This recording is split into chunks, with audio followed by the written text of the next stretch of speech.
तुझ्या स्वप्नांचा आभाळ मला देऊच नको, नकोच ते तुझा आभाळ घेऊन मी तरी काय करू. तुझ्या स्वप्नांचा आभाळ मला देऊच नको, नकोच ते तुझा आभाळ घेऊन मी तरी काय करू. माझं स्फोट मला जड झालंय, सांग ना तुझं पोट कुठून भरू.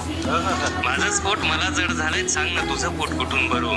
तो चंद्र, ती सूर्य, ती लुकलुकणारे तारे यांचं कधीच भ्रमण नसतं माझ्या जीवनाच्या आभाळात.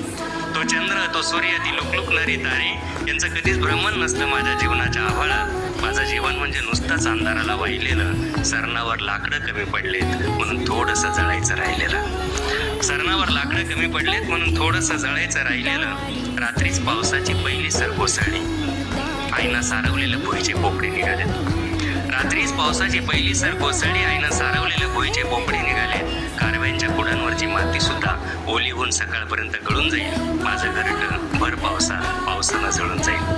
माझं घरटं भर पावसानं जळून जाईल. तू म्हणशील हा अजूनही थोडा वेडा थोडा खुळा आहे. तू म्हणशील हा अजूनही थोडा वेडा थोडा खुळा आहे. पावसानं कुठं घर जळतात का? पण जळतात चोपड्या, हे तुला पटणार नाही. मी कितीही ओरडलो बेंबीच्या देठापासून तरी हा आवाज तुला आतला वाटणार नाही. म्हणून तू समज कर अथवा गैरसमज कर. म्हणून तू समज कर अथवा गैरसमज कर. तुझ्या स्वप्नांचा आभाळ मला देऊच नको, नकोच ते पेलवणारच नाही. तुझ्या स्वप्नांचा आभाळ मला देऊच नको, नकोच ते पेलवणारच नाही. त्यापेक्षा ते एखाद्या उंच झाडावरती टांग. त्यापेक्षा ते एखाद्या उंच झाडावरती टांग. कारण माझ्या आयुष्यात सगळ्याच रक्ताळलेल्या वाटा आणि पावला पावलावर स्मशानाकडे जाणारे फाटे आहे. कारण माझ्या आयुष्यात सगळ्याच रक्ताळलेल्या वाटा आणि पावला पावलावर स्मशानाकडे जाणारे फाटे आहे.